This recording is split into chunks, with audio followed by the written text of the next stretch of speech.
What are your feelings on religion and specifically good or bad for society? Um, I'm not a big fan. I'm a fan of religion in the Durkheimian sense, where you have social rituals that reinforce the distinction between the sacred and the profane. I have a new word for my list now. What do whatian? What? Durkheim, Emil Durkheim, he was a sociologist in the 19th century who Okay. wrote on, amid other things, Okay. Sorry. religion. Oh, no, not at all. I'm very fond of his definition of religion because it doesn't involve anything supernatural. It's just rituals that people engage in to distinguish between the sacred and the profane. To that effect, a football game is a kind of religion, or football broadly, because people engage in ritualistic behavior with it, and they certainly distinguish between the sacred and the profane. You would call it, I suppose, acceptable or unacceptable sportsmanship, following the rules of the game.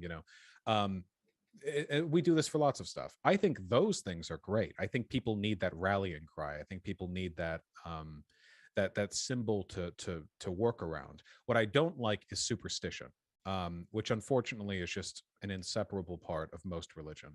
I'm very much not a fan of that. I think it disrupts people's ability to think critically. Yeah, I would agree with that point. Yeah, there is something even to like when people are praying, like that act of chanting together, and so some of those acts, there's a lot to that can be good, but I agree with the superstition Yeah, portion because being. going to a political protest is a ritual that you use to reinforce the distinctions between the sacred and the profane, and I've done that. That's fine. Going to a concert, a festival, like these things can be fun. And I think they elicit sometimes really positive emotions in people. It seems to be something we need, or at least something we want a lot, because we keep building these structures over and over between civilizations and time periods. We keep doing this over and over. We find excuses to get people together into stadiums and to collectively engage in behavior to distinguish between things we do and don't like. Obviously, we like doing this, whatever. But yeah, superstition. You have a Grammy nomination. You're on a CD. I work, of all things, with a new age project, and it was a. We don't talk about that in our house because my wife's still mad about it. Why? It was the year that Pat Metheny's record label decided we're going to enter Pat into a new age category here for an acoustic covers album he did, and he ended up, of course, when you're in a category with Pat Metheny, chances are, oh, I don't know, new age, huh? Oh, Pat Metheny's in it. Poop, I'll check that box. And funny, years later, I was at a Pat Metheny show because we can't play Pat Metheny in the house here because of my wife. And I was talking to Pat after the show, and I said, "Hey, my wife's still kind of upset with you." He was kind of taken aback. He goes, "Before?" I goes, "Well, that Grammy you got for the acoustic album?" He goes, "Yeah." He said, "Well," I said, "Well, we're in the category, and my wife's kind of pissed about that." She goes, he said, "That was a record label. I had nothing to do with that." He's taking it serious. And it was funny. He goes, he actually wrote, "Sorry, Wendy." He signed the program, "Sorry, Wendy." Oh, that's hilarious. So I'm hoping that you're taking the summer to have fun. Yeah, yeah, definitely. I've slowed down a bit, just because I realized how crazy it, like, I can't do it anymore, especially with the pandemic. Once we were in virtual learning and a lot of activities cut out, for example, I didn't have band for a lot of it because we couldn't meet in person, and I played an instrument I can't take home. So it was oh wow, now I have these extra 10 hours in the week. And then I just got more and more used to sleeping earlier, listening to podcasts, doing things that are more not active things. And now it's I physically can't even bring myself to have that many commitments anymore because I just know I won't be able to do it. Before I just push through it. Yeah. It's a good lesson to learn now rather than middle-aged getting totally burnt out from career. It's good to know that balance is necessary. Yeah. Especially going into college and beyond. I know you're a film fan, and I wanted to get also. I would probably end up being a watch list for myself. But could you tell me what your 3 favorite horror movies are? I said 5 originally, but I was like, I'll go 3. I I like the original Night of the Demon, Curse of the Demon. I'm not sure if that's ever been remade. God, I hope not. But it's I like The Haunting of Hill House. The call simply The Haunting, the 1961 version, not the remake, which is idiotic. I like Lady in White, Frank LaLoge's film. It's a beautiful, beautiful ghost story. Takes place in a upstate New York town, and it involves a blue collar Italian family that reminds me a lot of my own family. It's a beautiful film, and if you've never seen it, it's time you corrected that. Lady in White. That's 3, I guess. Are there any that have come out more recently? Anything that you would like or recommend? More recent ones. I like very much a film called It Follows. Okay, what are 3 of the worst horror movies? I've never seen them. You haven't? So how do you know if something's good then? Or if it's gonna be good, right? If you don't watch the bad ones. Well, I can't say I can't say I don't watch bad ones. I just don't know the worst. I don't think I've ever sunk that low. I know some are really god awful, and I might, if I happen to find myself in the presence of one, I might watch, 10 minutes of it or something. But I'm too old to watch bad movies. I don't have life hours to invest in those. So, but yeah, no, I can't think of any bad ones. I do have a joke. It's an artist joke. Okay. It's what I have like 5 favorite jokes. It's very short. Okay. You probably have heard it because I've heard every musician joke ever made. But how many surreal painters does it take to screw in a light bulb? I have no idea. I haven't heard this. A fish.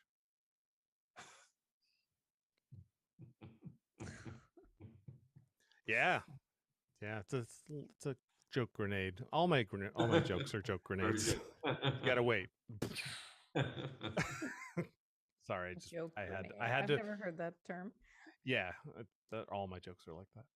You don't get it right away, and then it's like, oh, I'm not sure if I like it. Sorry, I just had to. If I would have forgotten it, if I wouldn't have just said it. Thanks for the joke. I'll use it. If you don't mind. Please do. Definitely. I know everyone else has probably already made this connection, but I'm going to bring it up anyway. If police are not constitutionally obligated to protect us, and they have all this funding for all these military style weapons and training, what exactly is that stuff for? Is that to keep us in line? But if we're in our country, the people that would be doing something wrong or who we would need protection from would be people in our country. So you have to wonder, where does the decision-making process start with, okay, now we're going to intervene, but this time we're not going to, and this time we are? Like, what is all the money for then? Well, it's another lever of control. I mean, if you want to control industry, if you ever try to look at innovation, hate them or love them, look at Uber and Tesla and SpaceX and all of these things. Like, unless you want to, if you don't play within the system, they're going to come after you. And they did it with Microsoft and all of that. And love them or hate them, it doesn't matter. It's play by our rules, get in line, or give us our piece. The old way, well, we're building new structures, infrastructures, and business models. They don't apply to ancient relics of the legal system and the divine constitution. So we have to be able to morph, but industry and society moves and changes and evolves much faster. Hi, Ivana. Hi, Rena. Hi, Jason. Hi. Welcome, Ivana. So today we are joined by Ivana Djordjevic, and she has been a well-known in Serbian showbiz for the last 10 years. She's the creator of many TV shows, a journalist, TV host, writer, and blogger. And Ivana won the Lady of the Year award in 2017. And her book, She is VIP, was a bestseller in 2019. Her second book, She President, was published this year. So welcome, and thank you so much for joining us today, Ivana. Thank you for invitation, and it is a great honor to talk with you because, as I told you, English is not my first language, and this is very big challenge for me, and I think I will do my best. Well, you've done so far really well in all the conversations we've had and stuff. I mean, you definitely spell better in English than I do. Oh, you think that? You just want to be polite. No, I'm serious. Yeah. That is why I'm trying, and you're born with that, and you're not trying. No, I'm not trying at all. No, thank goodness for spell check. That's all I have to say. Cool. So let's see here. First of all, you travel a lot? Yes. I love to travel. Go on. And I have luck that my work and my profession is close to traveling. And in the last 10 years, I visited USA a couple of times before I moved there. I visited a bit part of Europe, Italy, Austria, Hungary, Greece, Croatia, Slovenia, Bulgaria, Romania, something closer to Serbia, then Turkey. Turkey is a part in Asia, part in Europe. Also, I visited 10 times Egypt, I think. It is the closest warm sea to the Serbia, 3 hours flying from Serbia. Also Tunisia, also Zanzibar. Zanzibar is East Africa. Also in Asia, Dubai, Abu Dhabi, Qatar, Doha. A lot of countries, but when we are talking about learning on your traveling, I think you don't learn only from the books or from the YouTube or from, I don't know, when you're studying something. You're learning when you're traveling a lot. You're learning about people, about customs, about culture, about food. You are learning about different kind of lives, way of lives. So if you ask me where I had amazing time, the most amazing time, it's up from time to time where who I'm with. Maybe season is very, very important. You know, in tourism, how they say sun is half of work. If you have sunny days, everything is nice. When you're talking about USA, I would like to say that Cape Cod is my big discovery, because in my country, I never met somebody who knows where Cape Cod is, you know. And when I was in Massachusetts, I was at Newburyport, I think. It is not Cape Cod, but it is near somewhere there. Also, Portsmouth, I like Portsmouth, but Cape Cod in USA, when we're talking about USA, Cape Cod is one amazing place, especially Martha's Vineyard. I love how culture and nature live together there. And I have different kind of spirit when I'm there. I can't explain, I feel very, very good there. Also, my discover is Anna Maria Island on Florida. It is small island, but I can't explain how beautiful sand, beach, waves, and clouds in one island. So it is little wild, just for my taste. So if you ask me about USA, Cape Cod, Anna Maria Island, and of course Vermont. Vermont because of Lake Champlain, because of the sunsets, because I don't know, friendly atmosphere. Vermont is looks like Switzerland. I was in Switzerland too. Yes, I forgot that. It is kind of European, you know. Yeah. I had feeling that I'm not somewhere abroad. Yeah. Actually, when I'm in USA, I don't have that feeling at all. I have feeling the time at home. But in Vermont, I found friends. I found Lake Champlain. I found support. People are very supportive and polite in Vermont, and they are not judging at you at all. If you made a mistake, I was worrying, do I know how to speak English? Would I make mistake? Would somebody judge me if I made something? No, just take it easy. Welcome, you're welcome everywhere. And first time in my life, when I was in Vermont, I saw a lot of snow. In my whole life, I never saw that much snow, but I still love Vermont. Summer is my best part of the year, if you ask me. But in Vermont, winter has soul, and winter is something very special. And I can't explain to people in Serbia, because here when we have snow, it is awful, because people are nervous, complaining, it's cold. And in Vermont, it's just tomorrow will be snow, tomorrow will be windy. Okay, see you soon. You see the difference. There is no nervous at all. And I love that in USA. Maybe because of that, I have good memories, and I love USA as my second country. Wow, yeah, Vermont. I love Vermont too. I'm wondering if what you're saying, Ivana, about the snow thing, if that's like uniquely Vermont, because where I came from the East Coast on the US, like the Maryland, DC area. I live in Los Angeles because I hate the cold and snow. And a lot of people are like, I don't like that. So I'm wondering, Jason, do you think that is a uniquely Vermont thing, that people are just fine with it? She's right about Vermont looking like Switzerland. I've been to Switzerland, and it's like everything's a smaller version of Switzerland. It's kind of it's like the mountains are smaller, the trees are smaller, everything's smaller. Yeah, and like the buildings are smaller, but it kind of reminds me of Vermont's kind of like Switzerland and Edinburgh mixed.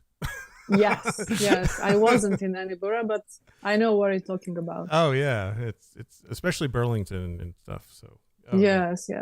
Yeah, Vermont. And I love because Vermont has a lot of universities, and that student spirit is very important. Whereas young people, they are giving that force to whole community. And if you don't have, I'm not talking about kids, I'm talking about students. They have a specific way to have fun, everywhere where they are, it is noise, it is fun, it is joy, it is alcohol at all. So we have everything, but I love how Burlington lives, and I love the spirit. Somehow, when I stepped first time on Church Street, I had feeling that I'm at home. In Belgrade, we have one main street. We call it Knez Mihailova Street. It's the same like as Church Street. It is interesting. Oh, wow. That's neat.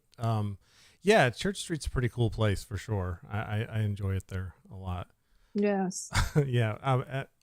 Hey, Reno, in LA, are there any places that any of this stuff sounds familiar? Like, not really. No, it's wildly different, I feel like, than and I've never been to Vermont, but I would like to see Vermont after you have to come. You have to come, trust me. Yeah. I'm afraid of the snow though. That's no, it is not snow whole year. Only on winter season. Don't worry about that. I do. For example, sorry for interrupting. For example, from May, June, July, it's amazing till October. So when I need to go. Yeah, well, October is warm, you get the leaves. But enough warm to enjoy. Yeah, like right now it's beautiful with the well, actually the leaves are gone now, but about a week ago it was peak. It was perfect. Yes. Yeah, definitely. People from Serbia, for example, started to learn about Vermont because I was so annoying. Look at this, it is in Vermont. Look at the leaf. It is Vermont leaf. What is Serbian like? What's it like there for like? Is it we have 4 seasons, and are there mountains? We have mountains, but okay, if you want to ski, you go to mountain. In Belgrade, you have 4 seasons, and we don't have much snow, only on mountains, and mountains from Belgrade are 4 or 4.5 hours driving. So Belgrade is, I don't know, cloudy, sunny, little snowy, cloudy, sunny. I don't know if you can see the comments, but you have some fans in here. Really? Yeah. Yeah. Yep. I will check it. I will check it. Yeah, we'll leave them up so you can check it later. Oh, okay. Yeah. Because I want to be present in the conversation if I start to. Oh yeah. Well, you know, I'm never present. Okay, I will check. I will check comments then. Like, what was it?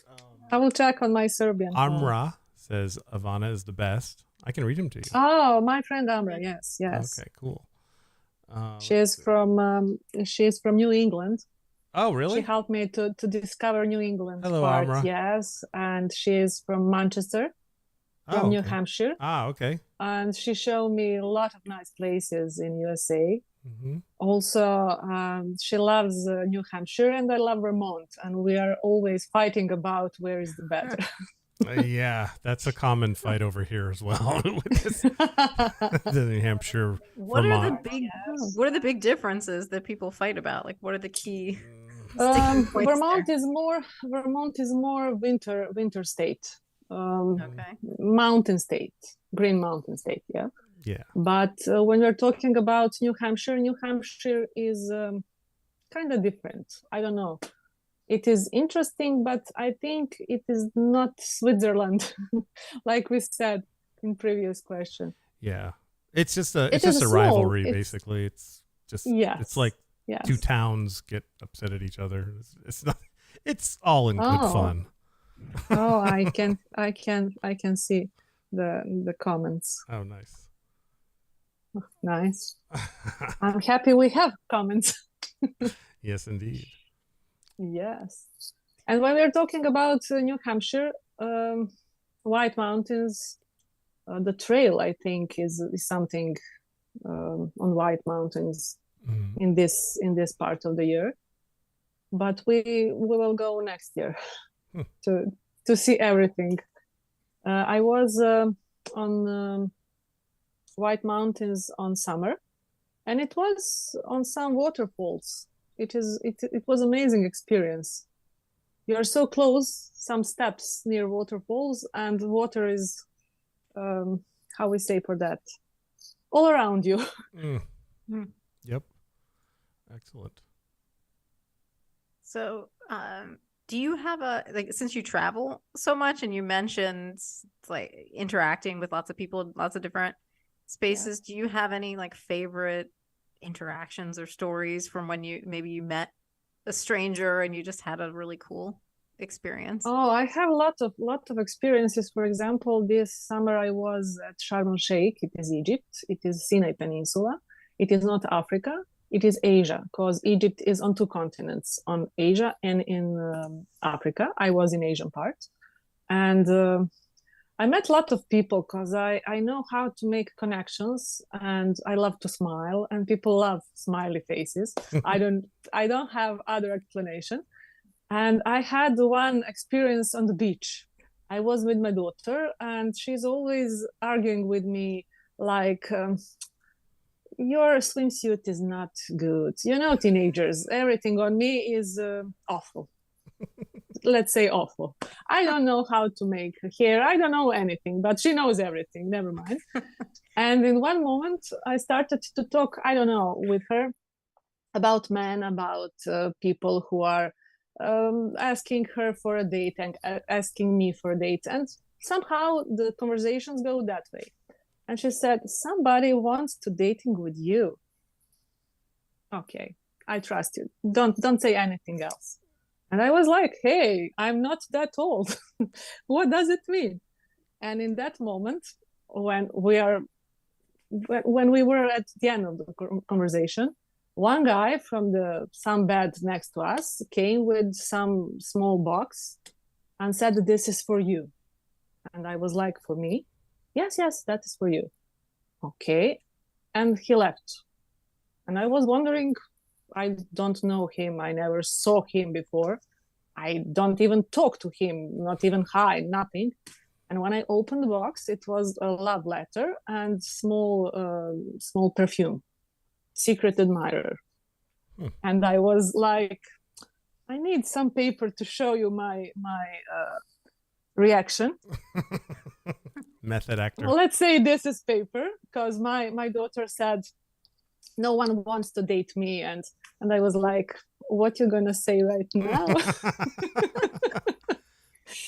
It's something fresh from the Sharm el-Sheikh. But when we're talking about, I don't know, Zanzibar, for example, was amazing place with amazing sunsets. I was so far from home. I was traveling, I think, if I don't count stop point in Doha, I was traveling 13 or 15 hours flying, to separated on half.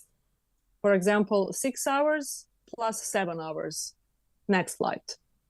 And it was, for me, like I'm at the end of the world. But that country is, I don't know how to explain, but for me, every part of Africa have different meaning, different atmosphere. People there live, how to explain that? No matter how much they have, when we're talking about money, when we're talking about treasure and everything else, people are there happy when they hear music. You know? Mm-hmm. They don't need to have big house like we do. They don't need to have a lot of clothes. They don't need clothes because it's very, very hot. It is the same zone like in Florida. Big humidity and a lot of sun.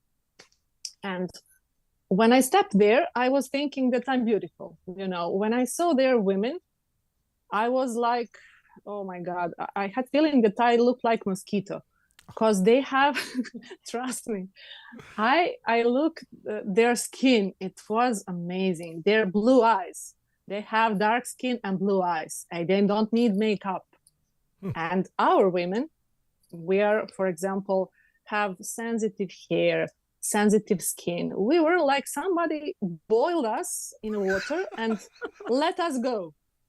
I put eyelashes, for example. I was with my friends. I put eyelashes on my eyes, and it was so hot and full of humidity that in a couple of hours, my glue doesn't exist. I didn't have eyelashes. My hair started to curl, and I was like, "Oh my God, I won't have any normal photo from here. What I'm gonna do?"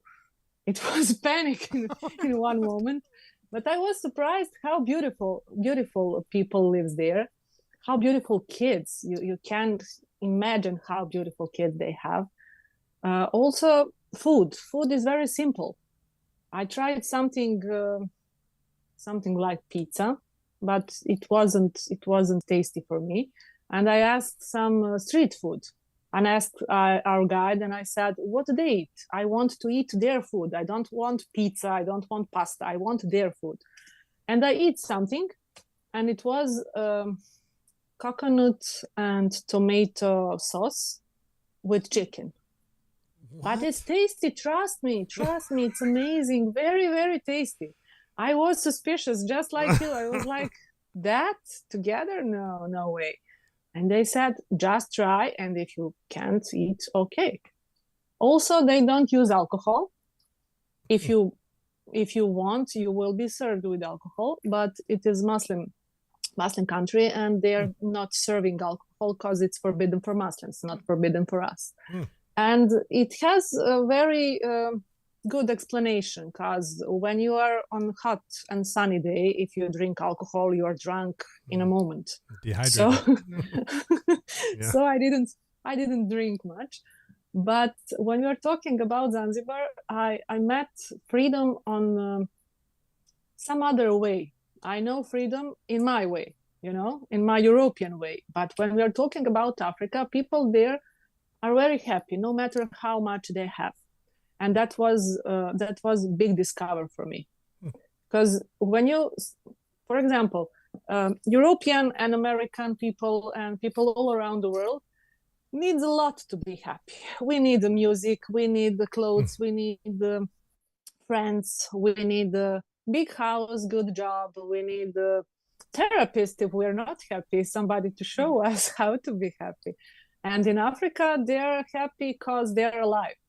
You know, they have different meaning about being happy. That is difference in cultures. And also, what can I say about some stories from our trips? I have with Amra, my friend Amra, I had one experience with Hurricane Elsa. First time in my life, I was on a bridge after Anna Maria Island that day, and it was all over me white and gray and nothing else. And it was such a rainy day. I never saw, like in Vermont, I never saw that lot of snow. In Florida, I never saw that I can't see the car in front of me. And I was in weather alert. What I'm gonna do? Where we go right now? And bridges, in that moment, I'm so close to the ocean and so far from our home in Orlando. So, it was scary for me, to be honest, because it was first time to face something like hurricane. In Europe, we don't have hurricanes. We have earthquakes sometimes, and Belgrade is missed most of the times, you know. And yes, we have storms, we have ice from the sky. How we say ice? Small ice balls. Oh, hail. I don't know. Hail, maybe. Yeah, hail. Maybe it's small ice balls from the sky. Yeah, it's followed by rain, storm and rain. We have that, okay. But hurricanes for me, okay, some windy somewhere. I didn't have in mind that could ruin my, I don't know, electricity in the city, for example, that I can't see the people in front of me on a couple of meters. And it was, what we gonna do? And I was telling Amra, call our friends in Tampa, call Sanela and Ellie, ask them what to do. And she was calling them and they said, oh my God, again, hurricane, it is 5 times. Last 5 years, this is 5. Don't worry. And I said, hey, we are in a water. If I step out of the car, I will have wet legs. No. Don't worry. Just drive. Put how we say, for 4 stoplights in the car. Brake Space lights. in front of, or you know what I mean. 4 stop. lights when you stop somewhere. Oh, a 4-way intersection? Okay. Yes. Oh. Yes. Yeah. And they said, just put that 4 lights and drive. Don't worry. Okay, I was driving and don't worry. After 1 hour, I think 1 hour, we came to Orlando. High beams. You're talking about high beams. Maybe 4 lights. maybe. Yeah, One... okay, yes. the lights. Yes. All right, sorry. Back and the front. Yes. Oh, 4. okay, I get it now. Headlights, maybe. Headlights, Headlights and high beams, maybe. Yes. Yeah. I'm still learning. No, I'm sorry, no, but I know that's you part of the understand fun. me. Yes. And when we came to Orlando, I was, oh my God, thanks God, there is no rain at all. But there wasn't electricity also. Because electricity stops because of the storm and everything. Oh, yeah. And I was wondering, okay, we will go to buy something. And the other thing was nothing works because no electricity, no opening doors, no, you can't go to shop food, nothing. Okay, I step out and I had my wet legs, like I said. So it was very challenging experience. And I don't know how to say that, but I was very scary. I didn't mean that I'm gonna die, but it wasn't pleasant, you know, when you face something first time. Last time I felt that way was one earthquake in Belgrade long time ago, but it was during the night, and I heard glasses in home. When they're shaking, they make noise. You know what I'm talking about. Yeah. And I was like, okay, I'm dreaming something. And that day after, I asked my people around me, I asked them, did you felt earthquake? And it was, no, what earthquake? You may be dreaming something about. And I was driving. I heard one girl on a phone pass by me walking by my car, and she said, in 1 hour after midnight, you have no idea, it was shaking. Oh, I'm not crazy. It was shaking. It is very, when you're talking about earthquakes, it is very unpleasant, or unpleasant feeling that you can't do anything, and your building, your home is shaking from the roots till the how we say, I don't know the the word. foundation to the roof. Yes, Yeah. yes. And I had that feeling when we were talking about hurricane, that I can't do anything. I just can't wait. And that's it. And the feeling when you are hopeless and you are up to nature, everything is, how to explain? When you figure out that nature has the strongest laws, you feel Very so vulnerable. small. Yes. Yes. But after Sanela and Ellie, and they're, oh, hurricane again. Oh, don't worry. It is normal here. It is fifth time in this 55 years. And I was like, okay, they live here. They know everything. Let's go home and pray we will come safe and good. So that was something new for me. And I was talking with my friends who are living in USA and who were living in USA, and they said, oh, don't worry, it is normal. And I say, what is normal? That rain, everything gray and white around me, and I didn't drink anything. No, it's okay. So I learned something new, and new word in my dictionary is hurricane. That's really interesting, actually, because even like I've been through hurricanes, so it does, like, it's not fun, but you, at least having experienced them before, know what to expect reasonably. So it's interesting to hear the perspective from somebody that's never been in a hurricane. Yes, and when I'm talking here about that, people from Serbia look at me like I'm playing like I'm so much important, like I want to be. I'm pretending that I'm, I don't know, movie star or something. And I said, you have no idea. I was scared to death. No, hurricane. And they never face hurricane. They face some small windy or some small storm, I don't know, rainy storm, and that's it, And I think that you have to have different experience through life, because if you have a lot of experiences and traveling a lot, you have more chances to be strong.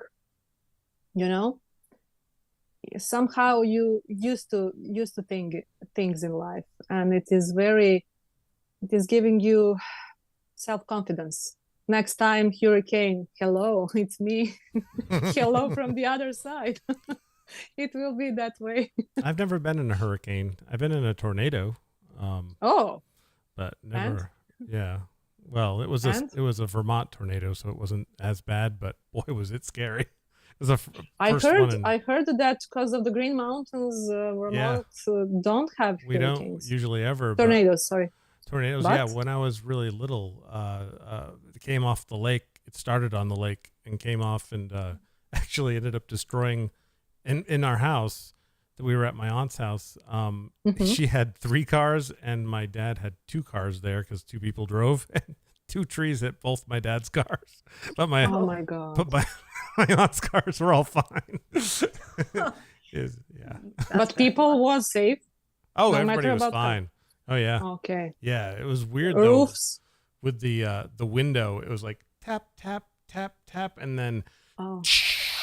Oh my God. You just could not see or hear anything. Never experienced that before. And then afterwards there were sailboats up on top of people's lawns and stuff. But that would be it. But I've never been in a hurricane at all. But that's pretty close.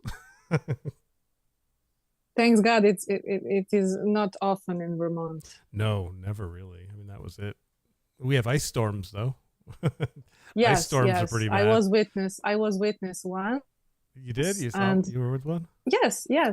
I think twice, but once I was driving through the snowstorm because I had to finish something, and it wasn't scary like hurricane. Trust me, it was. How we say, streets was clean, and you're driving safe. You're driving slow, and that's it. Mhm. You will come from point A to point B, Yeah. and that's it. Well, that's a blizzard.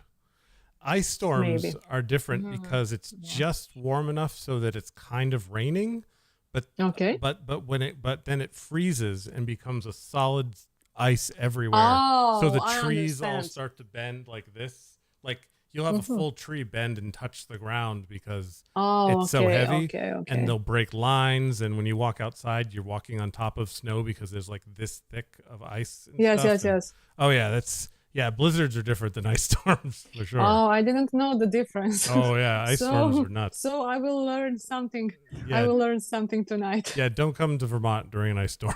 It's not good. It's kind of fun, but if you like chaos, Never mind, but I love Vermont. I love. Yeah, I don't know. I never was to move somewhere where it's snowy that much, but I like Mm. very much. The winters can change your mind. I've seen a bunch of people move here, and then the winters come. They're like, you know what? I've had enough of Vermont. Ah, That would be me. yeah. If you like warm weather, Yeah. snow it gets kind of rough for people. I don't know, maybe because first year for me was everything was new, and that was my honeymoon in my head. Oh, You yeah. know, everything is wow. Maybe second year would be different, but I don't know. I love people. People are very friendly, love to talk, very polite, and that vibe that bought my heart. Was any of Not- did you talk about Vermont at all in your books? Yes. No, because my book was finished before I came here. Ah, So I was came in here to publish it, ah, you know, because my Vermont experience came after I finished book. okay. So maybe you could talk a little bit about the book or books. Of course, when we're talking about my first book, she is very important. It is a book about relationship goals. Let's say that. When you Nice. need to suffer, when is suffering wasting your time? How to do some things when somebody is cheating you? Why not to cheat? And if you have to cheat, how to hide that? I have one column. Oh my Yes. God. I like that you I have have- both in there. Like, what? You probably shouldn't cheat, but if you have to, here's how. Like, You know, people love to lie, but no matter, because we all know it's not good.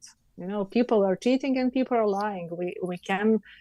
We can say fairy tales right now and make conversation in that way, but truth is that people are cheating, people are lying, and that is the life. And if you are cheating, you have no idea that you're hurting somebody.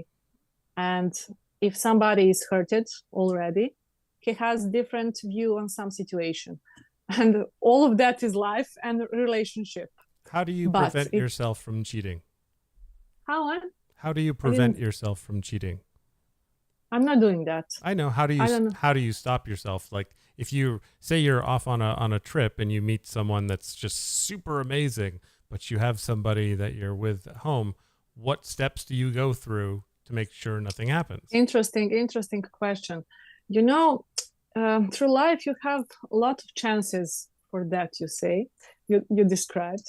Oh yes. But I don't know. I'm always for something which we can say long term. If I said good, I love long relationships, and I love relationships with confidence, with trust, with in both ways. You know, I'm giving all and I'm expecting all, and that's my rule.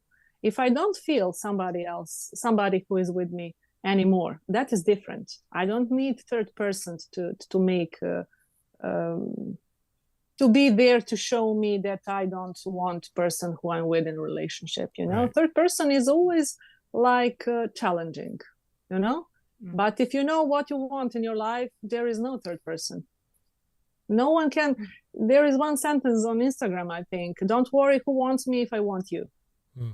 You know, Oh yeah. if I know what I want, I don't need to. I know how people are reacting on me, and everybody can cheat. That is not science. Mm-hmm. You know, it is very easy, but it is not good to do something if consequences are bigger than that what you have in that moment at home. Right. You know, that is my opinion, and maybe I'm old school, but that is why I'm writing the books. So you don't actually have to worry about it because it's not even a problem for you. Like you don't meet somebody and I'm not doing that. I'm not doing that. That's but good. that doesn't mean I didn't have experience to be hurted from someone who was with me. You know, I had one story in my second book. It happens to me. I can say that. I used that for a president. In one moment, one girl in a book, I won't say which girl. I have to put you in the whole story. But one girl was fall in love with one guy, and he was hiding that he has already girlfriends. And one day she woke up and buy newspapers and saw them. They had accident together, and she read it from the newspapers. That girl was me. So I just pulled back in that situation. I never talk with him. I never talk about that, and I put full stop, and that was it. So the fact you are not cheating doesn't mean that other person you're dating with won't cheat you. It is what fabric you are made of. You know, you have a lot of strong people with you can trust them. And in life, I can say that the most important habit is to have somebody you can trust, to be with somebody you can trust. When you're talking about my books and when we're talking about relationship goals, I was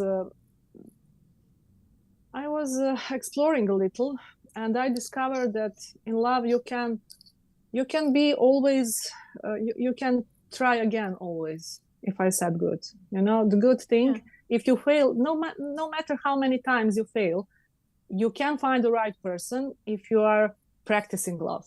If you don't lose your trust in love, if you don't lose your possibility to love somebody, sometimes disappointment is too big and you don't want to try again because you think that because of one experience with one person would make that experience again and again. And in love, we are always beginners.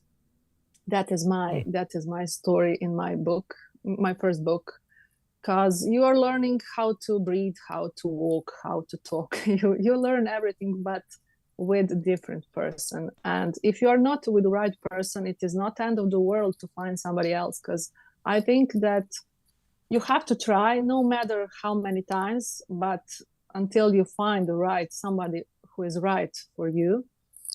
That's it. In love, there is no limited edition. You know, limited edition is only maybe with one person, but other person, next person will bring in your life something more beautiful. And conclusion of my book, that always in love coming something better.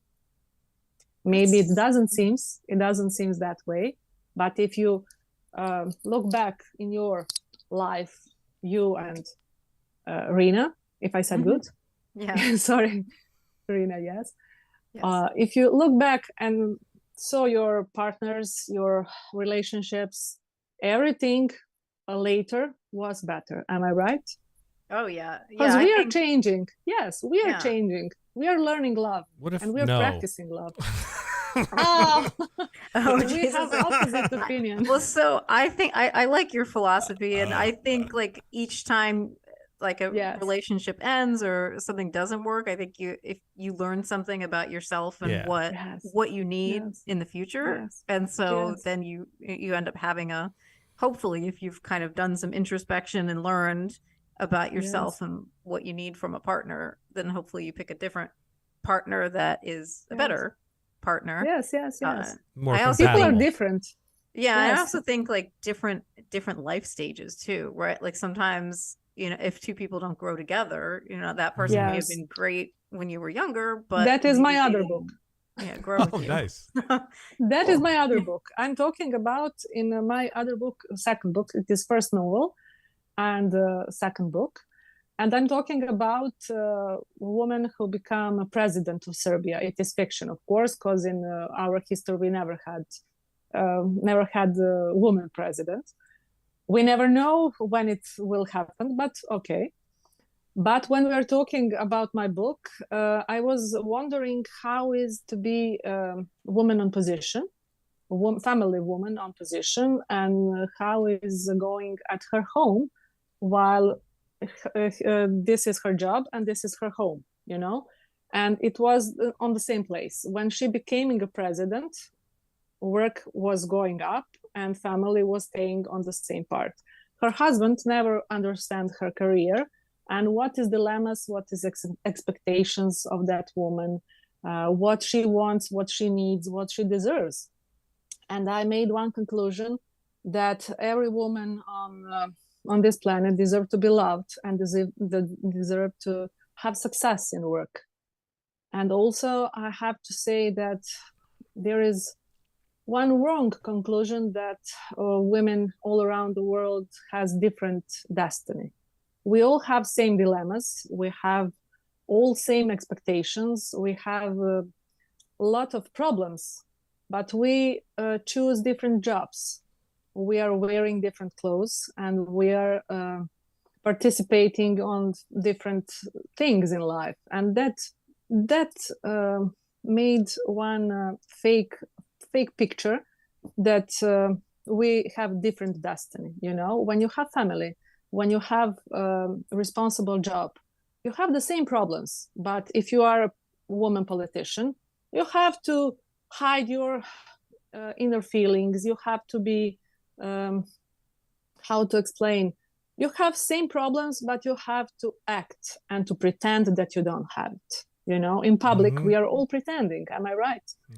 No matter if you're working in school, if you are working in a store, if you are working, I don't know, in gas station, you are pretending that everything is okay because you are at work and people are there because they are working with you. That was my conclusion in this book. That is very very hard to be in public life. Public life is not it doesn't mean public life only in showbiz, you know, only in politics. Public life is when you go to public, when you leave your home. That is public. So being in public and being a woman and having the problems in family, having the problems at work, being a woman in Europe is not special in Serbia.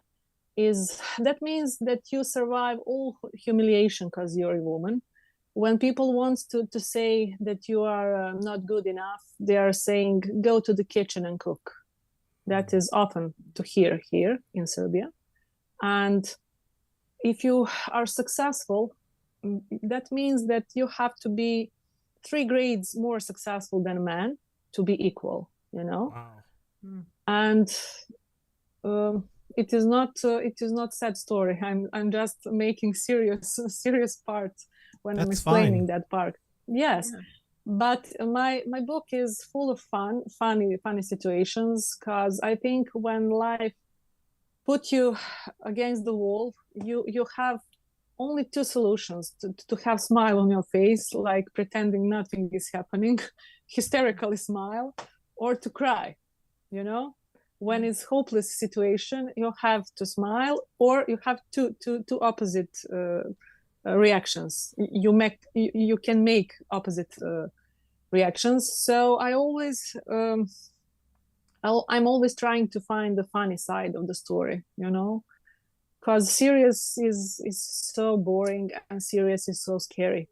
So my characters in She President is a main character, of course, the woman who is becoming the president, and 3 of her best friends, let's say best friends, 2 guys and 2 girls.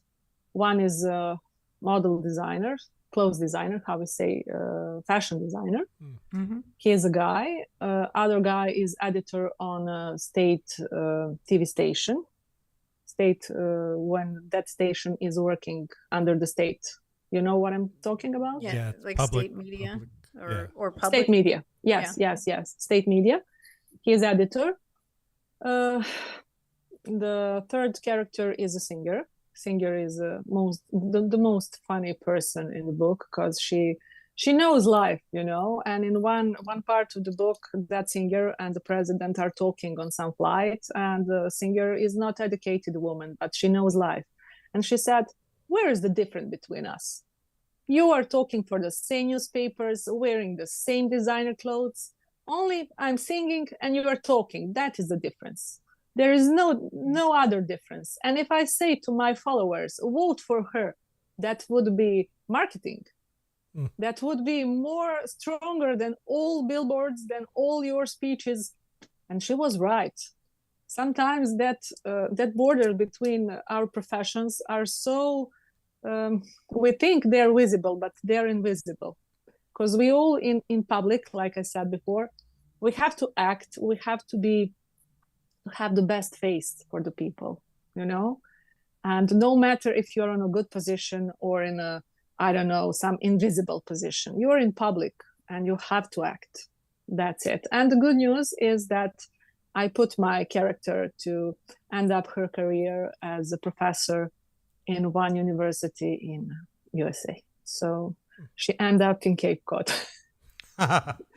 Nice. What made you decide to make the character a politician? At the end of my life career, I was working for diplomacy. I was in, how we say, I'm trying to translate it. I was working with a state prosecutor in Serbia. It was very responsible duty, and I was learning a lot about diplomacy, how diplomacy is working. And it was very big school for me later, because when Federal Republic of Yugoslavia split up, I was without work, and my profession is a journalist. I wasn't a diplomacy person, you know. I was, as a journalist, working in diplomacy. So I started to work what I was educated for. Somehow my state fall apart, and I became what I'm today. So I have to say thank you for that fall aparting. It was good for my life and career. So I put my main character in diplomacy. I don't know. It wasn't by intention, you know, but it was, I wanted to put main character somewhere else, not in showbiz, because when you're working in showbiz, people expecting you to talk only about showbiz. I have enough showbiz in a book, you know. Showbiz has very rude rules, because I think Doris Day or somebody talk about that. When you want to turn back your food, you have to smile. That is comparison, you know. And you, as an actor, you know what I'm talking about. I like the showbiz, term "turn back your food." That's the best. Yes. That is the best way to put it I've ever heard. I love that. I'm going to use that from now on. But you have to have that smile. So yes. I make comparison. I put a lot of criminal in my book. I put a lot of showbiz. I put a lot of things. I think one day that could be a good movie or a good for TV show or TV series. How we say TV series? Series. When you have when you have episodes. Mm-hmm. Series. It is warm story about life, no matter how serious it is.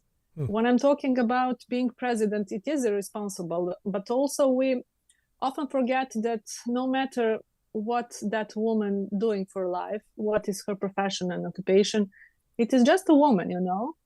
She, at the end of the day, needs hug, needs support, needs to hear you're good enough, you know. And I think that my readers, especially women readers, I got a lot of feedback from the women, and they said, I got the answers, you know, and thank you for this book. And that was my award. I don't know what answer was, but they got answers. I think that's great, because you sometimes as the writer, you don't even know what the reader is going to get out of it. Right. But it's so individual. So whatever they're bringing something into it, and they're interacting with your work and Yes. getting something out of Yes. that. I think that's a beautiful thing.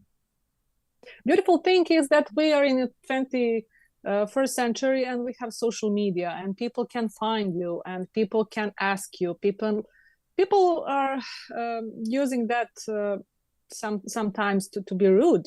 But when we're talking about business, and writing a book is a business, not just love, you can say that social media make a stronger connection between you and your readers.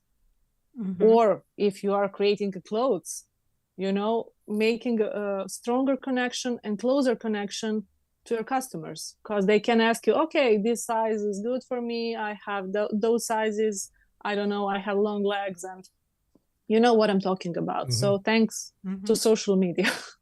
Oh my goodness. Yeah. I mean, you get feedback from people probably in Yes. real time that Yes. years ago you never would have. Yes, from yes, your yes. readers. Yeah. Years ago, I could I don't know, I could meet somebody in a post office where we are sending something. I could meet somebody, and it was like, for example, that is our neighbor, he's writing a books. that would be long time ago. But now I can speak, I can talk, I can I don't know, text with the people who are my readers. So do you interact a lot on social media? Sometimes yes, because I'm finding a lot of people in requests, and a lot of jobs end up in request messages, and I have to check that, but not that often. If I feel comfortable, I'm answering. If I don't feel comfortable, I'm not interacting, because people, I don't know, the bad side, the other side, opposite side of social media is that everyone can say their opinion without asking for that, Everyone can say bad words. Everyone can say what they want to you. And if you are reading, because you are trying to find something, okay, you want to erase at least something, and you find, but after, I don't know, after 8 or 10 years having Instagram, I don't mind anymore. People can say everything, like in Hyde Park, stay and say, and that doesn't have meaning. Like somebody is saying bad words to you, it's like somebody is saying that you are you're a pilot. I know I'm not a pilot. Nice. I like that. And that's it. I want to know, how do you have so many photos? If I like when I look at your Instagram, I'm like, she's in Egypt today. Oh my God, she's in you like. Do you have a backlog of them or something, or are you just traveling every day constantly? No, not every day. I have a lot of content. That is true, because yes. I love to make photos. I think photo is art. It's not my conclusion. Art, having a good photo is having a good art in your phone, for example. But I think capturing the moment is the best way to save the memories, and I'm not lazy to make a lot of photos. That is explanation why I have a lot of photos from different destinations. Also, I have a lot of content. I said where I was traveling. It is huge content, and a lot of pictures never was published. And in the time when I was published them, long time ago, I didn't have this much followers. And also, it's very important to know that followers are going and coming new. New followers are coming all the time. It is like on airport. People are going, people are landing, and you have to inform your audience where you're going, who you are. I have a lot of followers, okay, I have a lot of content, but a lot of new people asking me who I am. I love your work, but I'm trying to figure out what you're doing. So you will see that from time to time trying to trying to repeat some things, because maybe you are from my first post, but people from a couple days ago are not. And they don't know that I was TV host, that I was writing a book, that, you have to remain, to show people all the time and to remind them who you are. It is not pretending. I'm not pretending right now when I'm saying that this way.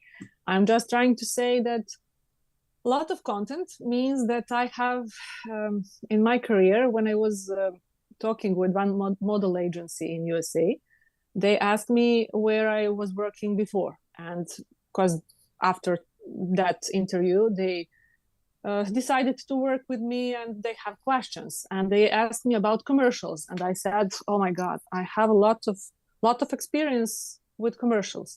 And they asked, okay, send us a couple, or send us everything you was doing till now.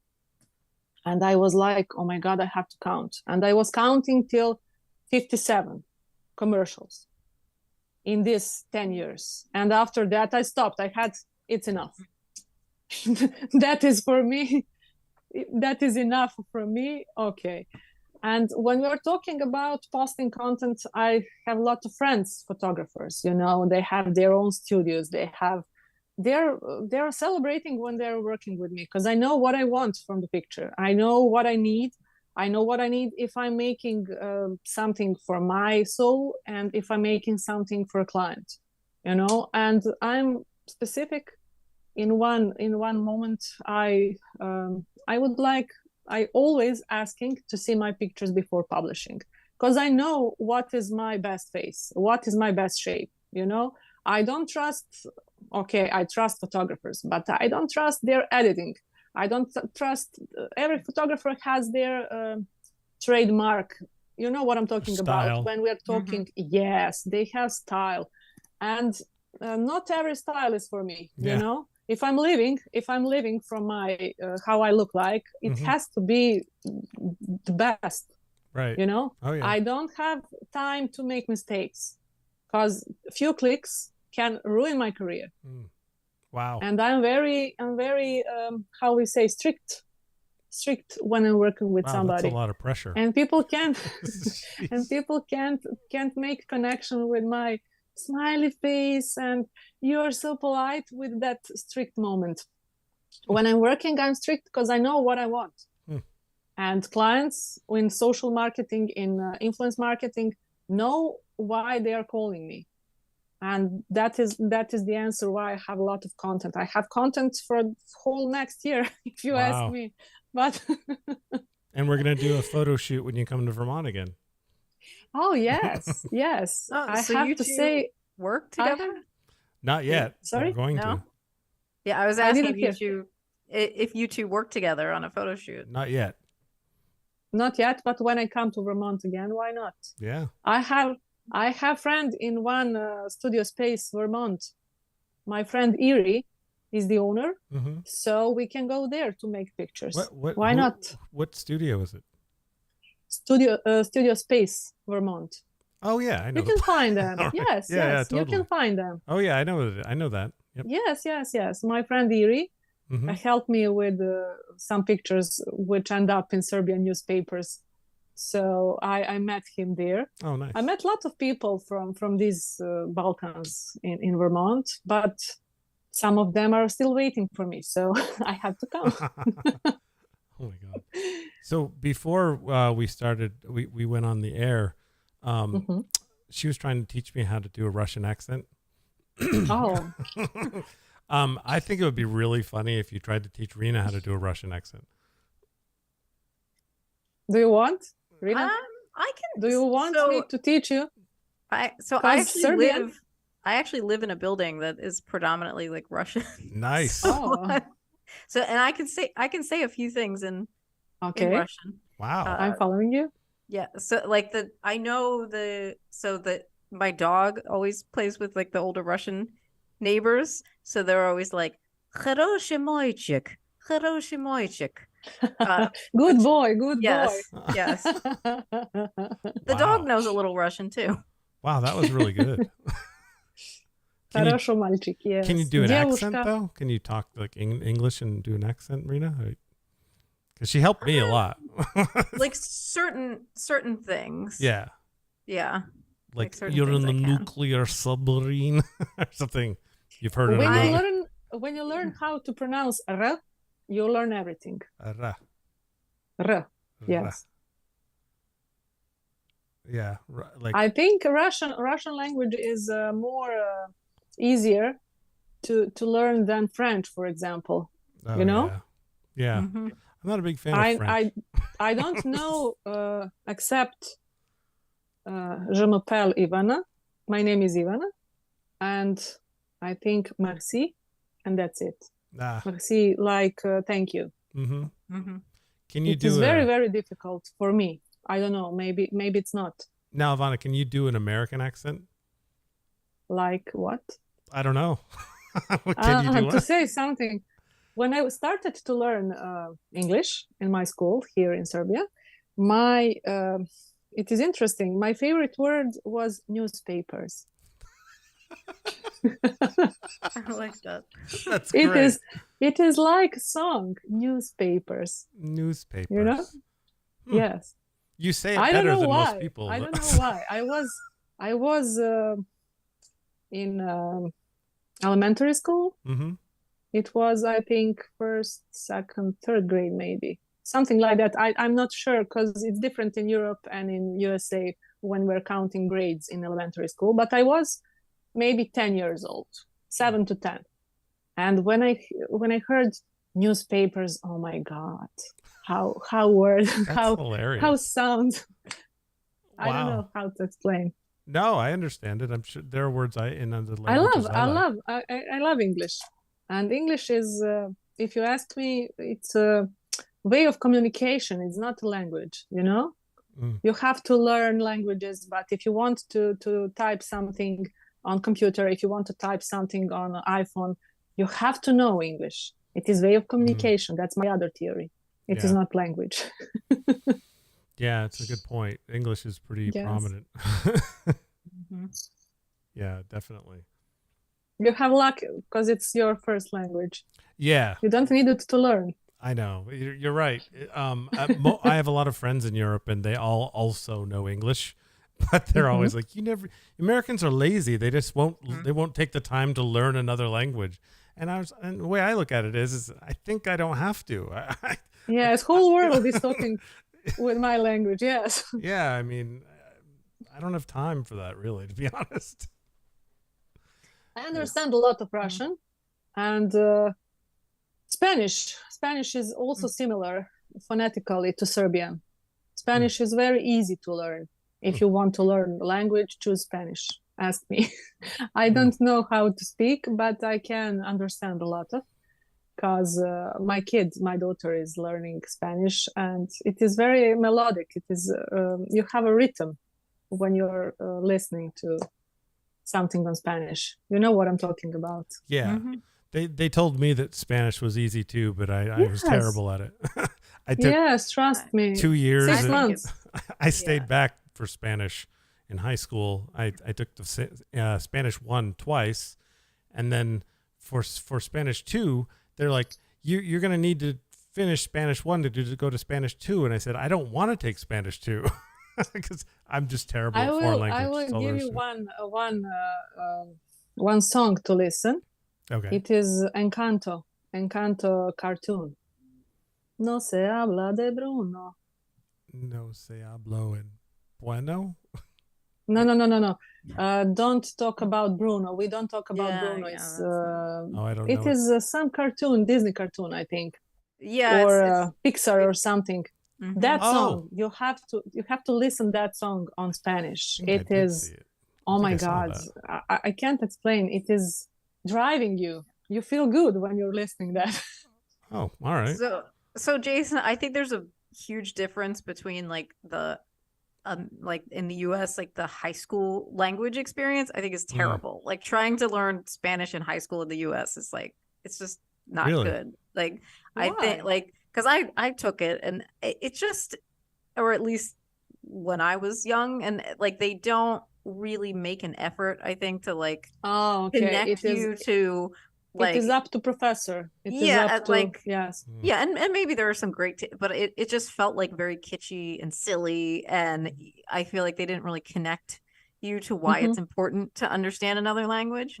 But then, like, you know, years later, now I have a very good friend that lives in Mexico, and she has for a few years, and so I would go periodically to visit, and I found like it was just so much better to speak and to be interacting with people, and then that's when you really see the value in understanding multiple languages. And it also is just easier to learn when you have somebody to speak back to you, and when you have somebody that knows English and then also knows Spanish, so they could correct my pronunciation. And I found that I was much more engaged in that experience and interacting with people than I ever was when I took language. That makes more school. sense. Yeah, that makes sense. Yeah. I think that is very, very important who is teaching you. And it is the same everywhere in the world. Trust me, if you have a bad professor, you won't love that subject, you know? If you have good professor, you will learn biology. Maybe you don't love nothing about biology, but professor can make that important spot in your education. Right. Just to connect you with something. I'm every day talking with my daughter, and where in the subjects where she has good professors, she is learning good, and she is growing with smile, and she don't have unpleasant emotions, you know. But where person who is teaching her is not that dedicated, that is different, you know. So I think professor is very important. Teacher. Oh wow, yeah. Well, about your television show, what is it exactly about? Like, what do you do on the show? Like, what the subject matter or the format? It was always showbiz, because showbiz is like I explained before. Showbiz makes you smile, and that topics are not serious. So a lot of singers, a lot of movie stars, a lot of writers, a lot of celebrities from Serbia was my guests. And it is interesting that in showbiz you need to be active. You need to have a new song, to have a new book, to have a new movie. So after 10 years you became a family with that persons who are coming to your show, because you know everything about their career, they know everything about your career, and after that official part you're asking for their family, they're asking you for your family, like you are on a dinner with somebody, you know. Right. But right now I'm not working on television because I'm moving to USA, so I'm part of the year here and part of the year in Vermont. So I'm present in a public life in Serbia, of course. And that part with how is your family, how is your kid, never stops. So I don't miss television, because being on television is not job for the humans, you know. It is very rude to people, and it's very it could waste your energy very easy and very fast. I had experiences that after some shows I couldn't talk. I was wasted, like I was holding something on my back 3 hours, you know. And my show was lasting 3 hours every week. So I had a lot of, I put something different in my shows. I wasn't ordinary TV host, you know, because I was traveling a lot. My guest wasn't only from showbiz. I was putting ambassadors. I was have a lot of guests from diplomacy. I had a lot of guests from touristic topics. I wanted to make that show interesting for everyone, you know, because maybe somebody doesn't like that singer, but they like the cooker who won some award, who know how to cook some national meal or something, you know.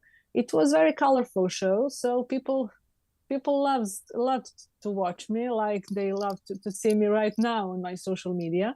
or in public, or right now I'm going to be a guest in other shows, because public in Serbia loves to see me, to show something, to say something. For example, when I was on vacation in Sharm el Sheikh in Egypt, a couple of days after, a national TV station called me to talk about my vacation, and I was talking about one global conference in Egypt.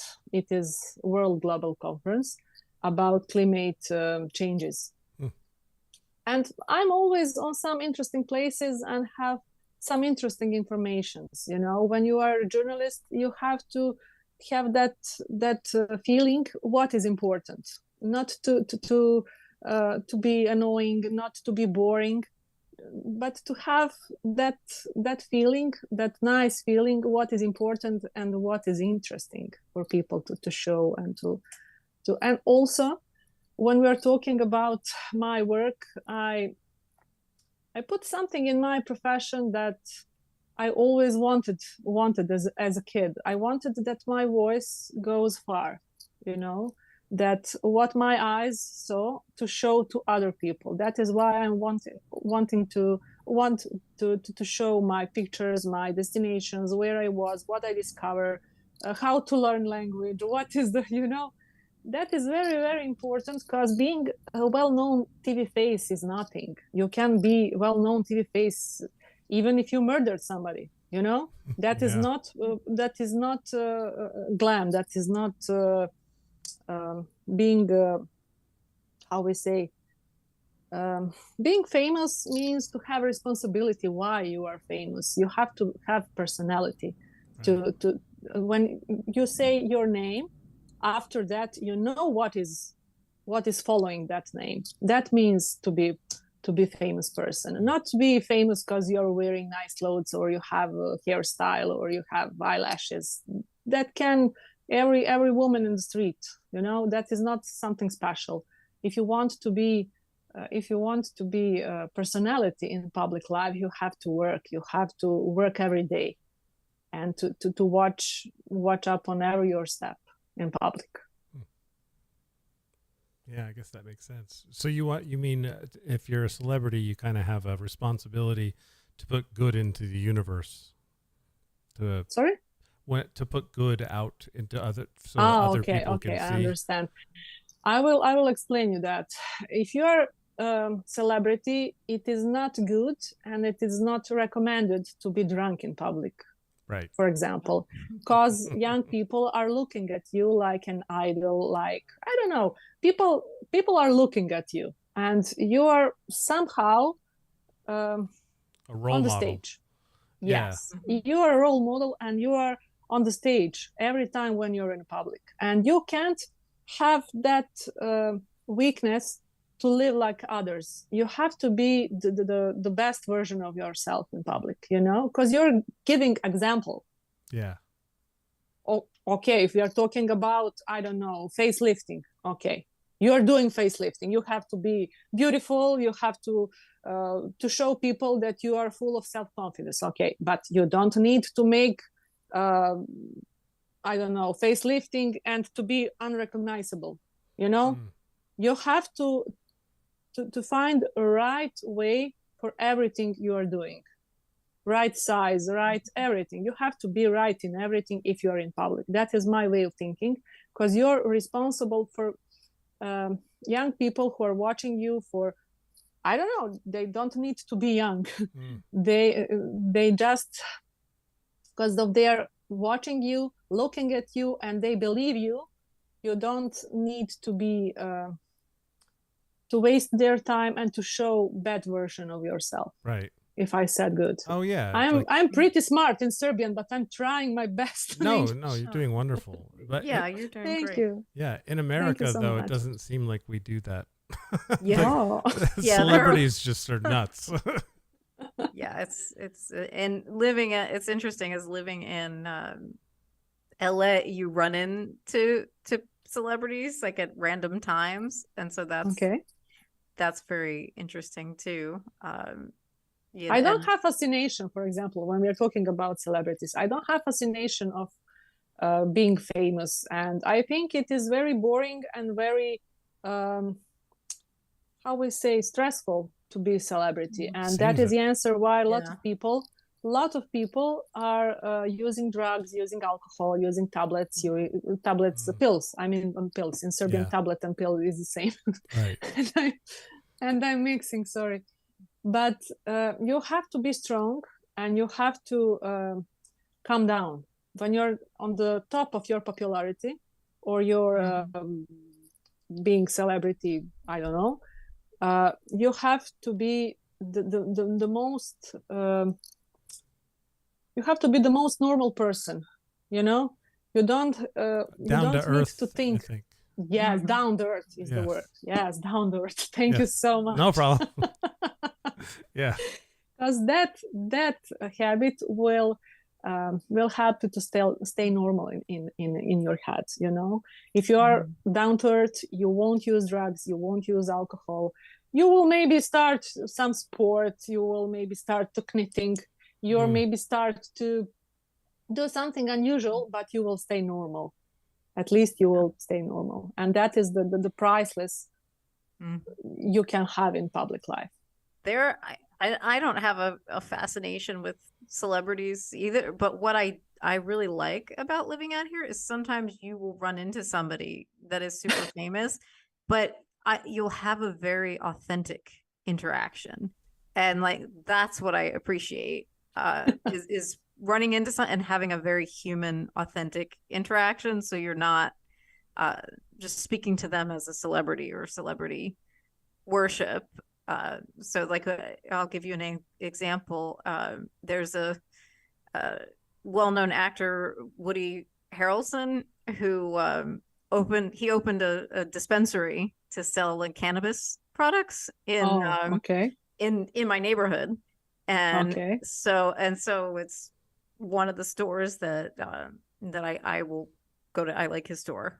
They have little teeny mints that are just great for relaxing, and so so I'll go to his store. And one day he was outside of the store, and I said, I'm going to give him some feedback on like he's got great employees, great customer service, and normally like I won't speak to a celebrity like unless I feel like I have something legitimate to say. But I was like, I really like his place. They've got a koi pond in the back now that like is just opened up that I'm very excited to sit in front of this koi pond. And so I just went up to I said, and I was like, oh, your place is great. I really love, and he starts engaging, and he's like, oh yeah. And like, he's like really excited to like hear feedback and to hear, like, I'm talking about one of his employees. I'm like, oh, she's great. She recommended this great product. And it was just a very like the most down to earth, like human interaction, as opposed to like, oh, he's this huge celebrity. And like, those are the things that I appreciate. And I was like, you know what? He's a really cool guy. Like, he sat and listened to my feedback, and you can tell he like cares about his store and his customers. And I was like, this was great. But I feel like that's something kind of unique that you get in LA. I will tell you one secret. When you meet somebody who has a successful career, he's always simple for talking, for interacting, for that what you described right now. And when you meet somebody who is not that successful, he is acting and pretending. That is the rule. Trust me. I know that. Like, I know my name. Because people who are successful, they know they appreciate other people, They don't look at the other people like they are not worth of talking, and they are very polite. Successful people everywhere, not just in celebrity world, are very polite, very normal, and down to earth. Very, very, always and everywhere. That's the rule. Wow. Yes. That's pretty optimistic. Yes, trust me. Yes. Yeah. I mean, I think that makes sense in that, like, I guess in show business, because if you were not down to earth and nice, and like, you're probably not going to get as much work. I would, because if you're difficult, people are not going to want to. Steve Martin. Steve Martin is known to be a complete asshole. Really? Yeah. Oh yeah. I didn't big know time. that. Oh yeah. I mean, it's like, I mean, Ellen DeGeneres has been known to be yes, that is a true. I have heard that. completely horrible person. So like, it's not always like that. I think you have to be. I think it's good to be down to earth if you're successful, but I don't think everybody's that way. I mean, You know, there is one sentence I learned, and I remember good, because it sounds something like this: if you don't want to be down to earth, life has very unpleasant methods to make you down to earth. So everyone has chance, you know, to try. That's one true. or With the other. Ellen, right? That came out, right? That she wasn't nice, and then she did get not. So I think those people that when they aren't like that, Jason, like we know about it, right? And there is some kind of consequence. Yeah. Usually. Yes. Always are consequences. Always. Yeah. Well, there should be. Yes. Yeah, like I won't watch a Christian Bale film anymore just because of the way he treated that one PA. Because being in film myself and working on movies, the PAs need to be treated really, really well too. They're wonderful assets on a set, and for him to be yelling at that guy because he was like in his light or something, it makes me not want to ever see one of his movies ever again. It's weird because I like his movies, but I just can't watch it now because I don't know. It's weird. That is explanation why some careers end up unsuccessfully because of their, you know, your reputation. Your character is your reputation. If you can calm down your character, your reputation will be bad. That goes that way. Exactly. I'm philosopher. Yeah, without a doubt. Yeah, I mean, it really is that way. I mean, and then of course there's the people that do things really bad, and then they're out for a while. But so when you were talking earlier about your show about being in show business being rough and kind of you said rude actually. Yes. That's because of the time. You have like a lot of time obligations, like we're going in 5, 4, 3 and you gotta go. No, it's not like that. Like, what did you mean by rude? No, I was meaning that how to explain, when you're tired all the time, you know, that means you are doing something, your profession is spending your time on one wrong way. You have full of potential when you're starting, and after a couple of days you are very tired, like you are like you were working in a field, you know, like you're driving tractor. I had that feeling often. Also, so strenuous.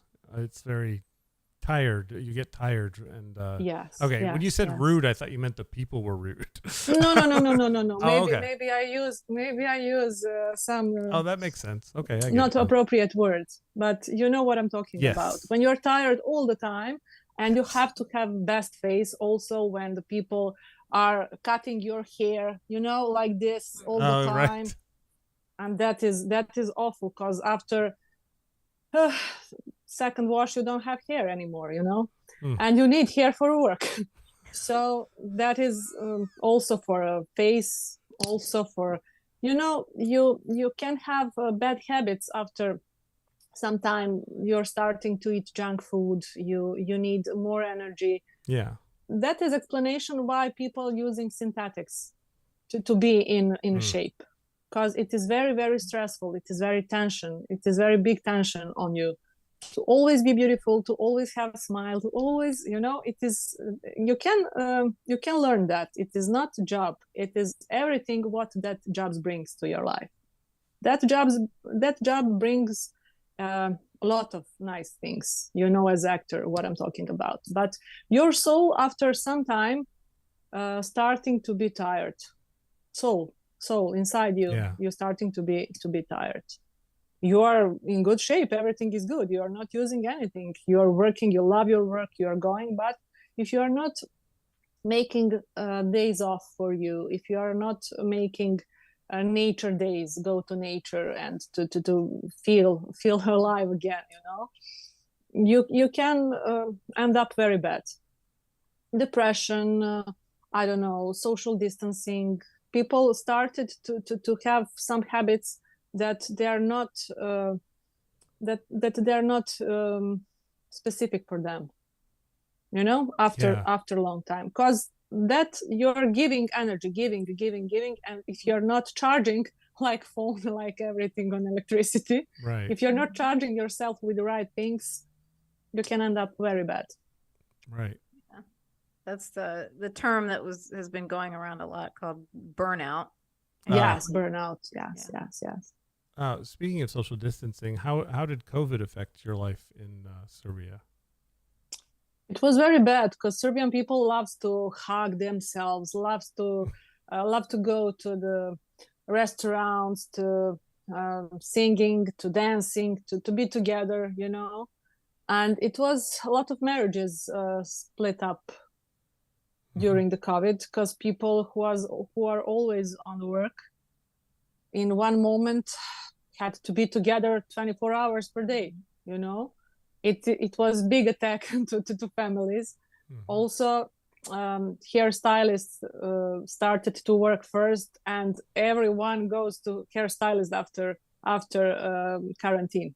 If I said good, Yep. quarantine. Quarantine. Yep. Okay. Yes, and people in Serbia are very friendly, and it was very, very difficult time for me, for my profession, because television grew up in that moment, because television was number one information center. But I don't know, when my guests coming to my show, it was only sad stories about they can't work because they were singers. They need public, they need people, they need audience, applauses, if I said good. Applause, yep. Yes. So it was very hard time for people, no matter what they're working for their jobs. And when we're talking about COVID, a lot of professions are end up. A lot of people lost their jobs. You know, same as in USA. Everywhere is the same, but USA is a big, Serbia is a small, and we know about our garden. And COVID was something very bad for civilization, if you ask me. Yeah, very bad. Not just in healthy meaning. It is very bad because I think civilization is right now 5 years behind than we were before COVID. Yeah. People really started going online more. So yes, online is good. Online part is good because we realized that we have digital moment and that we should use it more. Yeah. But you can't hug somebody. You can't hug somebody or kiss somebody through the yet. So, there will be virtual hugs, I promise you. Maybe you remember Demolition Man, Stallone's film. That's right. Yes, it was one part when we were laughing when they're making love with something on their heads, and in COVID that makes sense. Yep. Yeah, they're supposed to eventually. They're working on suits you can put on, and they have like pressure points all over. I remember that part. It's real now. They have it. They're just so expensive. I can't get one. I still don't think that's a substitute for like what humans need is like community and connection and all of that. Like, I don't think you're gonna. I feel connection right now with you guys. I don't feel like if we were in the room together, it make a big difference. Maybe I'm just weird. I could be just weird. No, you feel connection because you're looking at us. I will explain. And we are talking, we are laughing, we have interaction. But when we're talking about making love, I think that's the different. old way. Yes, the old way will be number one. Oh yes.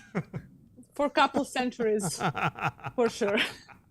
Next couple of centuries. Yes. Making love is very different than hugging. Yes. I'm there. Yes. My dad, when he was alive, he lived in Florida, and I'm pretty busy. I like to do things, and one of the things I don't like to do is go to Florida. And he used to always say, "Come on down and see us." I'm like, "Dad, I can just call. We're talking on the phone right now. what do you want? Like, if I go there, I have to get off work. I have to get on a plane. I have to go to the stupid airport. I have to go there. And then we're sitting in your house having the same conversation we'd be having right now. And he's like, well, it's good to see you in person. I'd be like, why? It just escapes me. I don't understand it. I understand why you'd want to see your mate or your girlfriend or your wife I get that. I just don't understand why other people need to be in person. I think when we are talking about parents, in some parts of our lives we are changing roles, and they became our kids. You know, we have to take care about them to see if they're healthy. Do they need something? I think that connection, come to see me, in your case, meant to come and see, do I need something? You know, I guess. I think when we get old, we will be the same. So I think I'll be a really awesome old person. I think I won't bother anybody. No, you think that right now, but maybe when you are getting older, things are became relative. You know, everything. You don't worry about anything because you know that life. You have just this of life, you know, and you don't care. Yeah. You do whatever you want. Yeah. You know, when people getting old and they wanted to try something they never tried before, they don't want to die without some experiences, you know, and they don't care about anything. Kids are adult, they making their circles, they're almost at the end, and that's it. Wow. Yeah, see, I feel like I've done enough to die, but there's so much stuff I want to do still. Like, I feel like if I died, oh my God, I can be like, yeah, I did a good job. But there's so many neat things to do still. Yes. You know what I mean? I don't feel like I haven't fulfilled my life, but there's more I can do. Yeah, that's kind of what I think. I don't have a bucket list. I think you are on half of your life, and the dying is so far from you right now. So don't worry. Yeah. Well, I'm not worried. I'll be all right. I'll live a lot longer than you think, too. I love you just nonchalant. Well, you know, I could die. It's fine. I've done a good job, but like, you know. Well, I mean, yeah. I mean, I'm pretty happy with what's happened. But I got a lot of stuff I want to do. Mostly it's technology. I'm really excited for new technology. And that's like my one big regret of dying is that there'll be things that I'm going to miss. Like someday there'll be like some crazy technology that I just don't get to see. That bothers me. That's about it. Don't worry about that. Yeah, it's weird. It is not weird. It is in a human's nature. We want to explore, and we want to. Science needs to explore, and our conversation is act to science. Yes, I mean it's amazing if you think about it. Like yes. You're in California, you're in Serbia, I'm in Vermont, and it's coming from all these different. Blows my mind, and I love it. Well, let's see what that is. Okay, we're coming up on the 2 hours, and I do have a question that I like to ask everyone. But Rena, if you have anything more to add before I ask this question, feel free. Actually, I want to ask.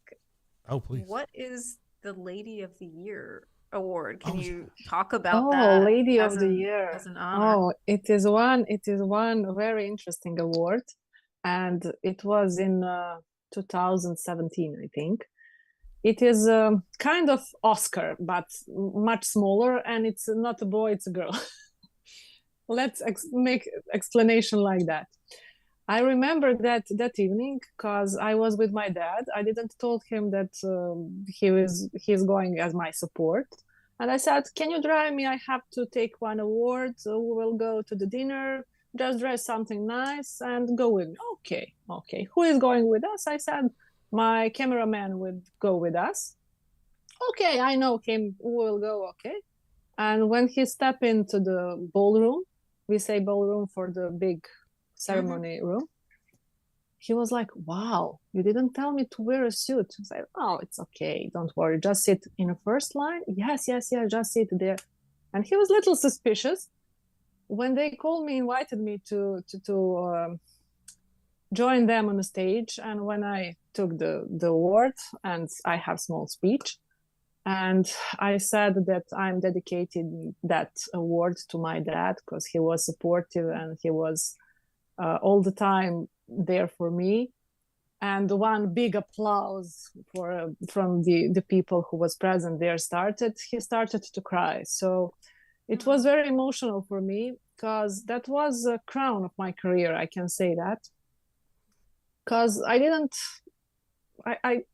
all my life, I have no idea that I'm doing something, that I'm famous, that I'm important, that you know what I'm talking about. I'm just working, living, and I'm doing my best. And that is okay. And I see that people has good reaction on my work. And that is normal. Somewhere is normal. But when you have that small moments in career, that means that you're doing great job, really great job. And that applause and that moment was very important to me. Like I won Oscar, if you ask me. But when we are talking about Lady of the Year, that was the award about woman who won in work, won privately, in private life, and who is successful in every field.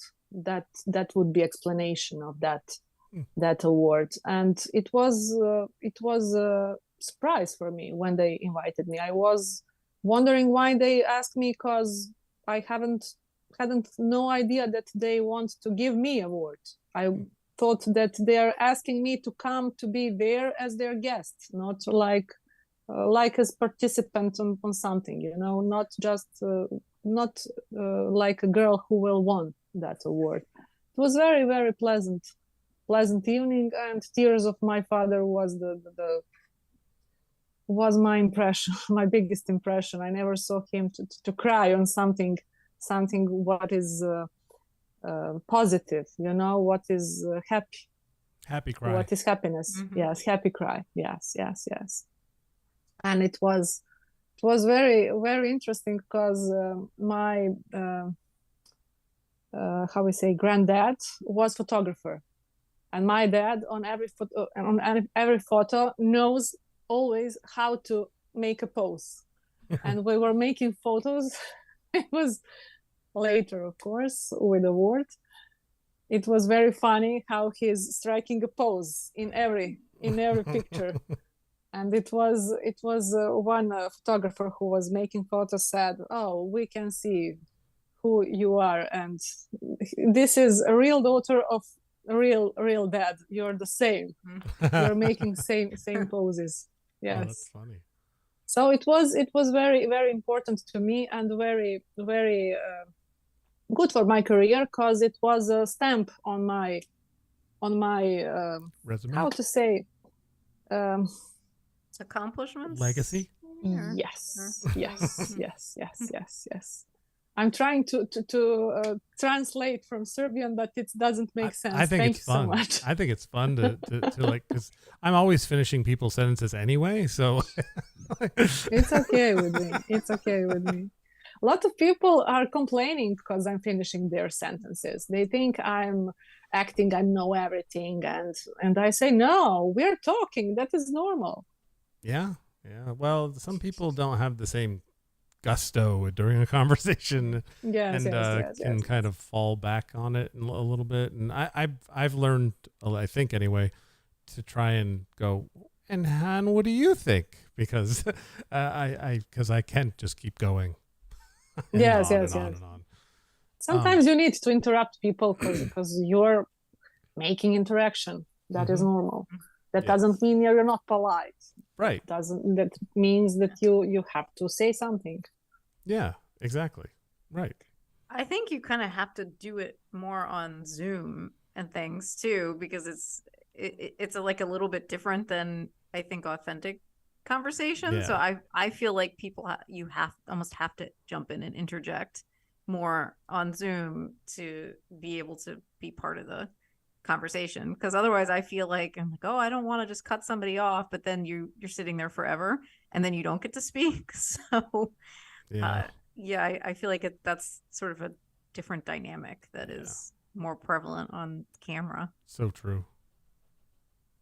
Yeah, definitely. I agree. Cool. Are you ready for the last question? Yes. Okay. Unless Rena, you have another one, because sometimes I forget. Do we get everything? Yeah, I think I'm looking at the list. I think we didn't ask the exact questions, but we went over Right. all the topics. Okay, cool. Really. Okay, this is a hypothetical question, which is, if you know what hypothetical is, it's fantasy, kind of a... Okay. All right. Okay. We say the same in Serbian. Oh, it's hypothetical? Yes. Yes. It's hypothetical. No, that's Italian. Damn it. Hipotetički. In Serbian, we say hipotetički. Hypothetic. Right? Čki. Hypothetic. You're close. Pasiva masva. But anyway, ush pingu ding. So let's see. In this scenario, you're sitting where you are right now, okay? And through the door, or the door, whichever side the door's on, someone comes in and they look exactly like you do, except they're older, and they a little more disheveled, and maybe possibly a bruise. And she says to you, "Come with me right now. I'm from the future." What do you do? Interesting. I would say stay with me and tell me where is the future.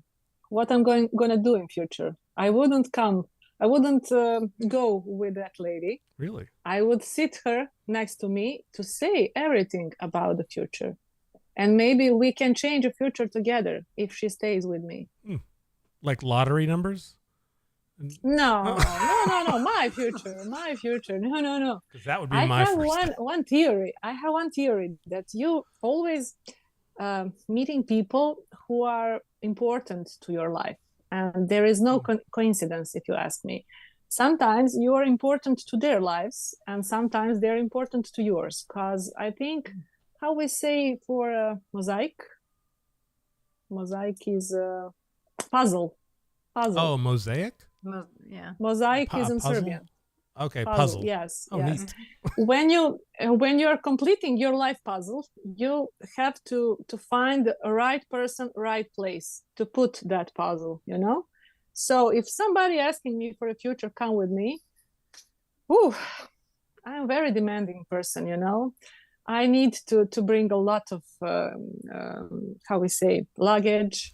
I have daughter. I have makeup. That person would stay, I think, 3 days just to like this.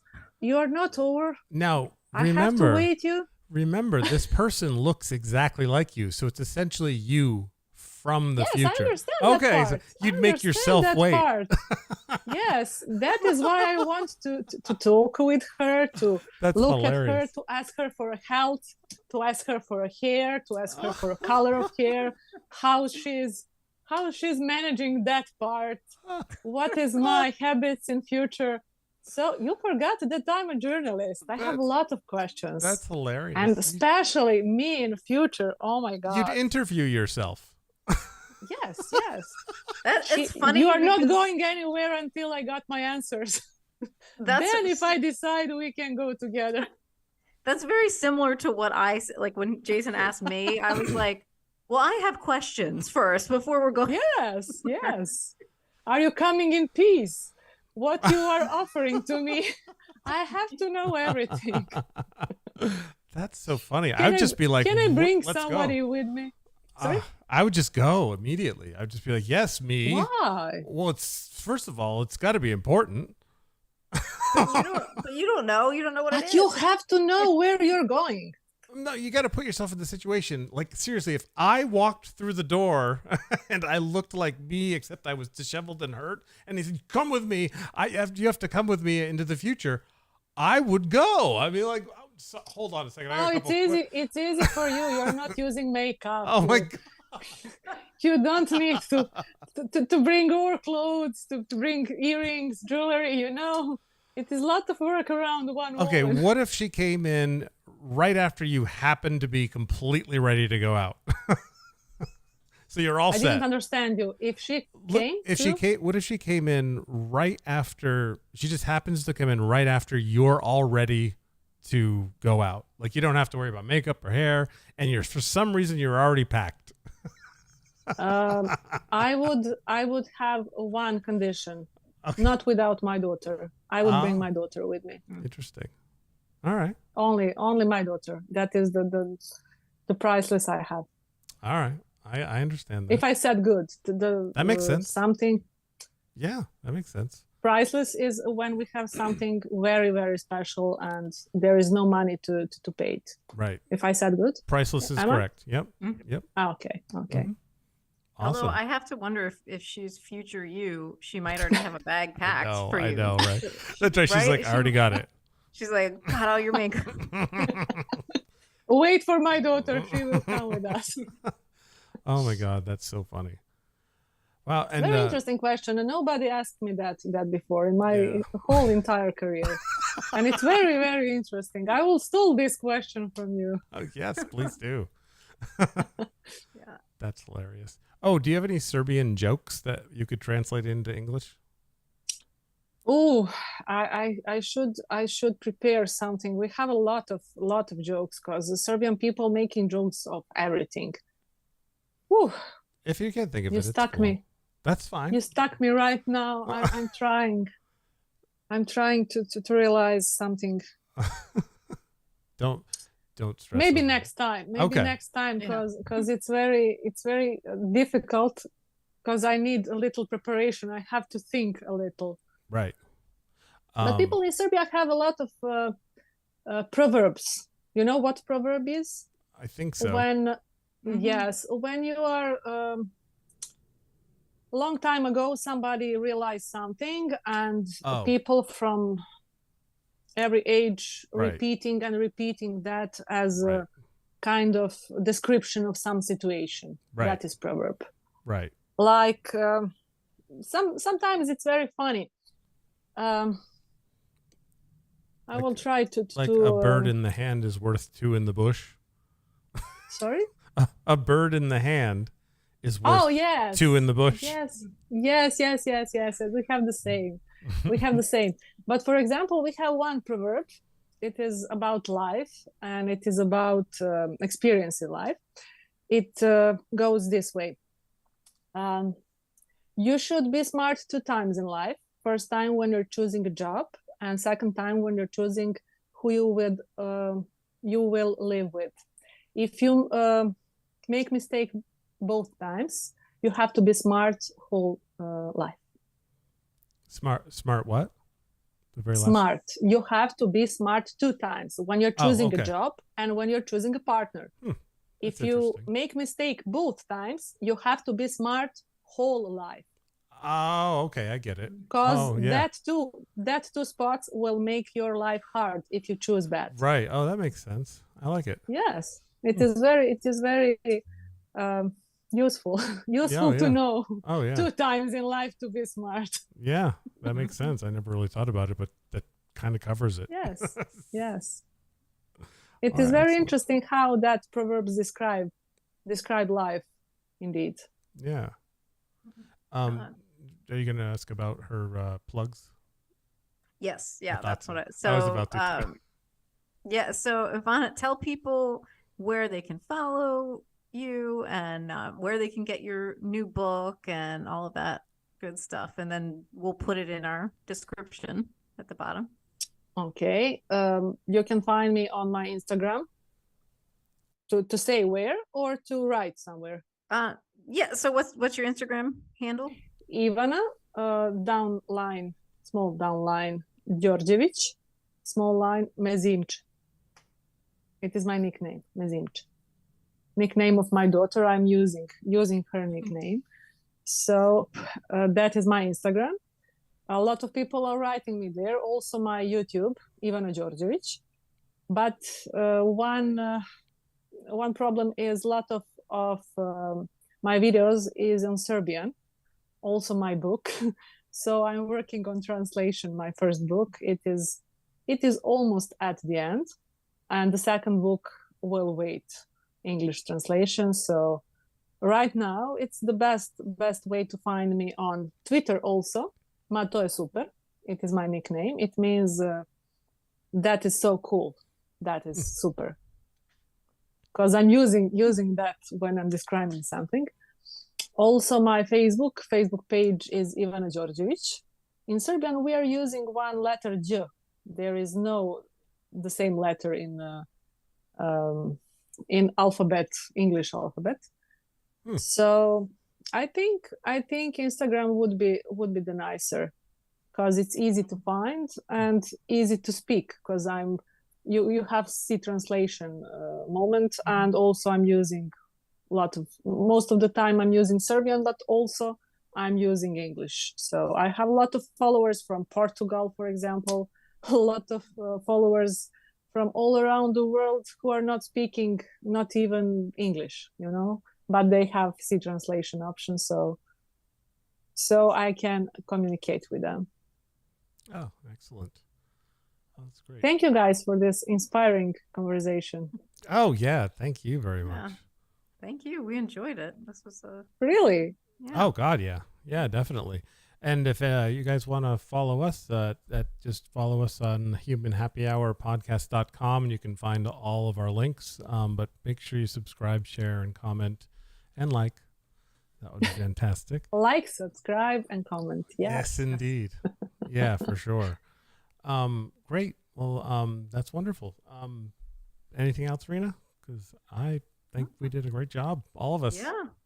I think I think it was really, really interesting. Yeah, definitely. All right. Well, thanks a lot, everybody. All right. Bye, everyone. What are your feelings on religion, and specifically good or bad for society? I'm not a big fan. I'm a fan of religion in the Durkheimian sense, where you have social rituals that reinforce the distinction between the sacred and the profane. I have a new word for my list now. What Durkheim? Durkheim. Emil Durkheim. He was a sociologist in the 19th century who wrote on, amid other things, religion. Sorry. Oh no, not at all. I'm very fond of his definition of religion because it doesn't involve anything supernatural. It's just rituals that people engage in to distinguish between the sacred and the profane. To that effect, a football game is a kind of religion, or football broadly, because people engage in ritualistic behavior with it, and they certainly distinguish between the sacred and the profane. You would call it, I suppose, acceptable or unacceptable sportsmanship, following the rules of the game. We do this for lots of stuff. I think those things are great. I think people need that rallying cry. I think people need that that symbol to work around. What I don't like is superstition, which unfortunately is just an inseparable part of most religion. I'm very much not a fan of that. I think it disrupts people's ability to think critically. Yeah, I would agree with that point. There is something even to like when people are praying, like that act of chanting together, and so some of those acts, there's a lot to that can be good, but I agree with the superstition. Yeah, because going to a political protest is a ritual that you use to reinforce the distinctions between the sacred and the profane, and I've done that. That's fine. Going to a concert, a festival, like these things can be fun. And I think they elicit sometimes really positive emotions in people. It seems to be something we need, or at least something we want a lot, because we keep building these structures over and over between civilizations and time periods. We keep doing this over and over. We find excuses to get people together into